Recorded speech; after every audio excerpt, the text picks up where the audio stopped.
À l'origine d'Handicap Évasion, un accompagnateur montagne, Joël Claudel, qui a eu l'idée d'inventer ce fauteuil appelé par la suite Joëlette et qui permet à des personnes à mobilité réduite d'accéder à des sentiers de randonnée et particulièrement à des sentiers de montagne. Joël a inventé ce fauteuil pour son neveu Stéphane qui était un jeune myopathe pour pouvoir continuer à l'emmener en montagne. C'est pas la balade du dimanche, c'est la vraie rando. Très rapidement, l'association est née en 1988. Autour de Joël faisait de la montagne évidemment, un petit groupe de montagnards et de randonneurs. On dit pourquoi ne pas en faire profiter d'autres personnes à mobilité réduite et pourquoi ne pas créer une association qui propose ce type d'activité. On a déjà fait, cette année par exemple, nous allons faire le Grand Paradis. L'an dernier, nous avons fait le Haut-Verdon qui est reconduit cette année, qui sont des endroits qui sont extrêmement compliqués pour une personne handicapée si elle n'avait pas ce véhicule qui rend perplexe beaucoup de gens que nous rencontrons sur nos séjours. Pour le manier, alors il faut être au moins 2, souvent 3, et l'essentiel, c'est d'arriver à un équilibre. Aujourd'hui, Handicap Évasion propose 2 types d'activités. Des activités dites locales, ce sont des sorties à la journée ou sur des week-ends. Et puis, donc pour ces sorties, il nous faut bien sûr des accompagnateurs. On a moins besoin de matériel, on a moins besoin d'argent pour ces sorties-là.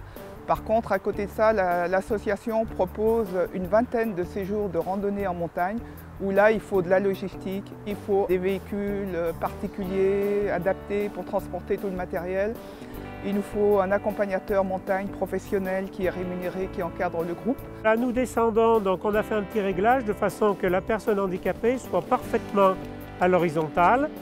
Bernard qui est devant moi, lui, il ne porte pas, il ne tire pas, simplement il va choisir l'itinéraire de façon à passer entre les pierres pour que ce soit le plus confortable possible pour la personne. Bien sûr, il nous faut des financements parce que les personnes handicapées payent une participation pour leur semaine de randonnée en montagne. Les accompagnateurs, dits bénévoles également, mais ça ne suffit pas à boucler nos budgets, même si tout l'administratif de l'association est pris en charge par des bénévoles. Il nous reste à trouver les salaires des accompagnateurs montagne qui encadrent. Il nous reste à trouver tous les frais de logistique, plus les assurances, plus le renouvellement du matériel. Alors ça passe à partir du moment où on a confiance à ceux qui conduisent et qui tirent, c'est évident. À partir du moment où on a confiance, et même si ça penche, on sait que ça va être rattrapé.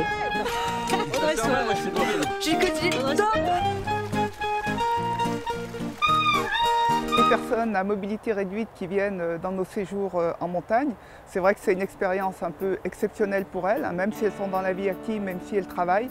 La nature, elles peuvent que l'aborder avec leur fauteuil roulant, comme elles nous disent, alors qu'avec la Joëlette, elles sont vraiment dans la nature.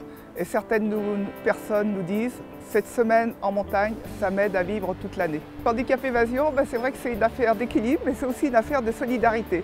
Donc équilibre de l'engin, la Joëlette, solidarité dans l'équipage aussi, équilibre dans l'équipage, équilibre au niveau des financements, puisqu'il faut qu'on boucle aussi nos budgets. Et puis, je dois dire surtout, solidarité, tolérance, c'est ce qui fait marcher l'association depuis le début.